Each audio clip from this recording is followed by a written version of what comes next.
ಭಾರತಕ್ಕೆ ಬಂದ ರಷ್ಯಾದ ಕಚ್ಚಾ ತೈಲದ ಹಡಗು 7.7 ಲಕ್ಷ ಬ್ಯಾರೆಲ್ ಕಚ್ಚಾ ತೈಲವಿರುವ ಹಡಗು ಬಂದಿದ್ದು ಚೀನಾಕ್ಕೆ ಹೋಗ್ತಾ ಇದ್ದಂತಹ ಹಡಗು ಯೂಟರ್ನ್ ಆಗಿದೆ. ಒಟ್ಟಾರೆಯಾಗಿ ಇರಾನ್ ಇಸ್ರೇಲ್ ಯುದ್ಧ ಮುಂದುವರೆದಿದ್ದು ದಕ್ಷಿಣ ಚೀನಾ ಸಮುದ್ರದಲ್ಲಿ ಈಗಾಗಲೇ ಹಡಗು ಯೂಟರ್ನ್ ಆಗಿರುವಂತಹ ಮಾಹಿತಿ ಸಿಗ್ತಾ ಇದ್ದು ಜನವರಿ 18ರಂದು ಹೊರಟಿದ್ದಂತಹ ಅಕ್ವಾ ಟೈಟಾನ್ ಹಡಗು ಈಗಾಗಲೇ ಯೂಟರ್ನ್ ಹೊಡೆದಿದೆ. ಭಾರತದ ನವಮಂಗಳೂರು ಬಂದರಿಗೆ ಎಂಟ್ರಿ ಆಗಲಿದ್ದು ಇರಾನ್ ಇಸ್ರೇಲ್ ಯುದ್ಧದ ಮಧ್ಯೆ ಭಾರತಕ್ಕೆ ಬಂದ ರಷ್ಯಾದ ಕಚ್ಚಾ ತೈಲದ ಹಡಗು ಈಗಾಗಲೇ ಮಧ್ಯಪ್ರಾಚ್ಯದ ಘೋರ ಕದನ ಬರೋಬ್ಬರಿ 22ನೇ ದಿನಕ್ಕೆ ಕಾಲಿಟ್ಟಿದ್ದು ಈ ಇರಾನ್ ಇಸ್ರೇಲ್ ಯುದ್ಧದಿಂದ ಸಾಕಷ್ಟು ಪರಿಣಾಮ ಬೀರ್ತಾ ಇದೆ ವಿಶ್ವದಾದ್ಯಂತ. ಭಾರತಕ್ಕೂ ಕೂಡ ಅನಿಲದ ಅಭಾವ ಉಂಟಾಗಿದ್ದು ಒಂದಲ್ಲ ಒಂದು ರೀತಿಯ ಎಫೆಕ್ಟ್ ಉಂಟಾಗಿದೆ ಈ ಯುದ್ಧದಿಂದಾಗಿ. ಸೊ ಈಗ ಚೀನಾಕ್ಕೆ ಹೋಗ್ತಿದ್ದಂತಹ ಹಡಗು ಯೂಟರ್ನ್ ಆಗಿದ್ದು ಮಂಗಳೂರಿಗೆ ರಷ್ಯಾದ ತೈಲ ಹಡಗು ಬಂದಿಳಿದಿದ್ದು ದಕ್ಷಿಣ ಚೀನಾ ಸಮುದ್ರದಲ್ಲಿ ಯೂಟರ್ನ್ ಪಡೆದುಕೊಂಡಿತ್ತು.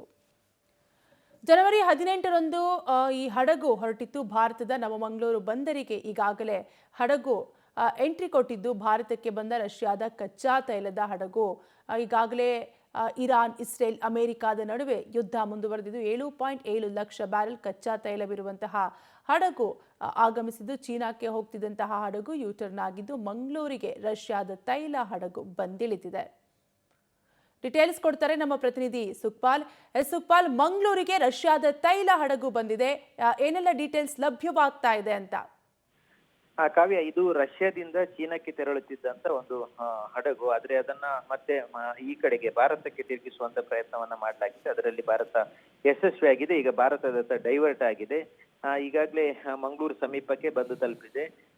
ಅದರಲ್ಲಿರುವಂತಹ ಕಚ್ಚಾ ತೈಲ ಏನಿದೆ ಅದನ್ನ ಮಂಗಳೂರಿನಲ್ಲಿರುವಂತಹ MRPLಗೆ ಪ್ರತಿ ಬಾರಿಯೂ ತರಲಾಗ್ತಾ ಇತ್ತು. ಈ ಬಾರಿಯೂ ರಷ್ಯಾದಿಂದ ಬಂದಿರುವಂತಹ ಕಚ್ಚಾ ತೈಲವನ್ನ ಅದೇ ರೀತಿಯಾಗಿ ಮಂಗಳೂರಿನಿಂದ ಸುಮಾರು 12 ನಾಟಿಕಲ್ ಮೈಲ್ ದೂರದಲ್ಲಿರುವಂತ ಜಟ್ಟಿ ಮೂಲಕ ಅದನ್ನ ಅನ್ಲೋಡ್ ಮಾಡ್ಲಾಗುತ್ತೆ. ಅಲ್ಲಿಂದ ನೇರವಾಗಿ ಪೈಪ್ ಲೈನ್ ನ ಮೂಲಕ ಮಂಗಳೂರಿನಲ್ಲಿರುವಂತಹ MRPLಗೆ ಇದು ಕಚ್ಚಾ ತೈಲ ಪೂರೈಕೆ ಆಗುತ್ತೆ. ಇತ್ತೀಚಿನ ಯುದ್ಧದ ಬಳಿಕ ಕಚ್ಚಾ ತೈಲದ ಪೂರೈಕೆ ಕಡಿಮೆ ಆಗಿತ್ತು. ಹಾಗಾಗಿ ಬೇರೆ ಬೇರೆ ರೀತಿಯಾದಂತಹ ಸಂಕಷ್ಟಗಳು ಎದುರಾಗುವಂತ ಸಾಧ್ಯತೆಗಳಿತ್ತು. ಇದು ಪೆಟ್ರೋಲಿಯಂಗೆ ಬೇಕಾದಂತ ಕಚ್ಚಾ ತೈಲ.